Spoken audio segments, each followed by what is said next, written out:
Olá, tudo bem? Hoje eu vou falar sobre 5 passos para você criar um processo de vendas. Eu sei que muitas vezes não é fácil, mas se você tirar um dia inteirinho para cuidar disso, você vai conseguir escrever exatamente o que precisa ser feito. E por que eu falo tirar um dia inteirinho? Porque quando você foca em determinar um processo, são muitas variáveis que você precisa analisar. E você só vai conseguir fazer isso se de fato você separar um tempo exclusivo para desenvolver esse tipo de ação. Por quê? Porque ter um processo bem definido na área de vendas significa que você não fica refém do profissional que está tocando o departamento ou das pessoas que sabem como atender. Então, quando você tem isso tudo muito bem documentado, muito bem registrado, fica mais fácil para você treinar as próximas pessoas e quando uma pessoa vai embora, ela não leva tudo o que você já tinha determinado.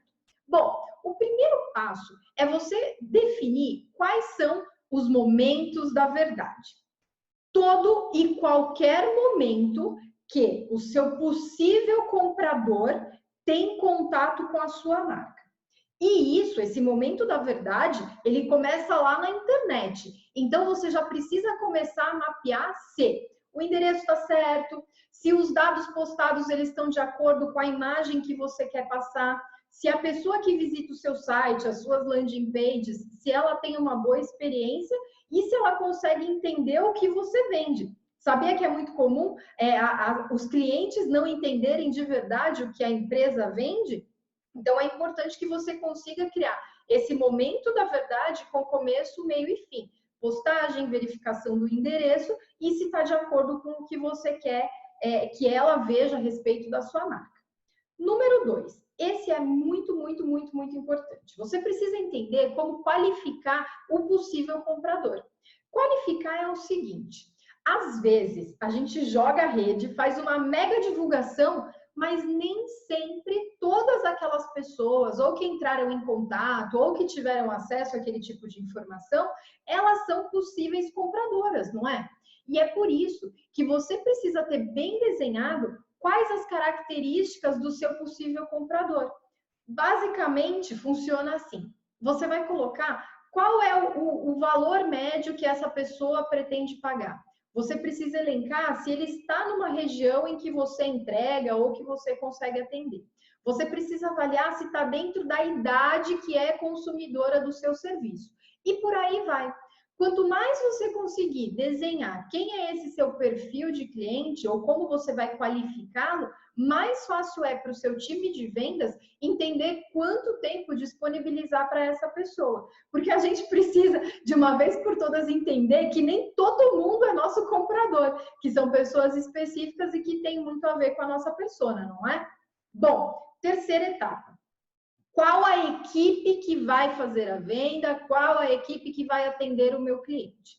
Muitas vezes a gente coloca uma pessoa lá e ela atende, fala um telefone, anota recado, cuida de processos burocráticos que acontecem ali, e isso às vezes acaba se perdendo. Então é necessário que você defina qual a equipe e qual o papel de cada uma. Às vezes vale mais a pena você ter uma pessoa que vai fazer esse processo de qualificação, que é aquela primeira reunião, aquele primeiro contato ou por telefone ou pessoalmente, que vai levantar todos esses dados do cliente, fazer a reunião de briefing, é uma nomenclatura que a gente usa para fazer aquele primeiro contato, anotar as principais informações e depois essa pessoa é passada para uma pessoa que faz a venda efetivamente, que a gente chama de closer, são aquelas pessoas que fecham as vendas.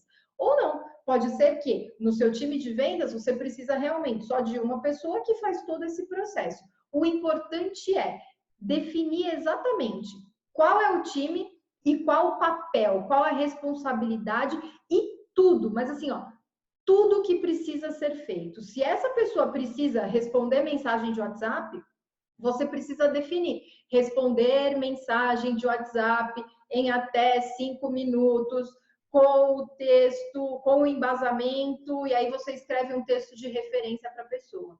Isso faz com que o seu processo seja bem definido e que ela de fato entenda o que ela precisa fazer. E aí não fica só aquela contratação ou aquela equipe que faz 1000 coisas e o que dá resultado de fato não acontece, tá? Bom, próximo passo, indicadores. Para de achar que precisa de 9.000 indicadores para você conseguir ter bom resultado. Não é isso. Você precisa ter indicadores que de fato te mostrem se você está no caminho certo. Indicadores que indicam o resultado. Exemplo, número de ligação, número de WhatsApp. Número de pessoas que responderam o WhatsApp ou que atenderam a ligação. São números completamente diferentes, mas que te dão uma base de quantas ligações a pessoa precisa fazer para que ela consiga ser atendida por quantas pessoas.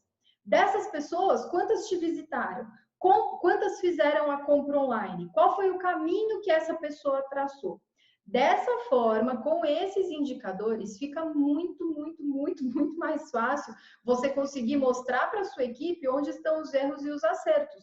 É muito comum a gente notar que muitas vezes, quando a meta não é batida, as pessoas falam: ah, mas eu tentei de tudo, eu liguei, eu mandei mensagem, eu mandei e-mail. E aí, quando você pega um histórico de ligações, você consegue de fato avaliar.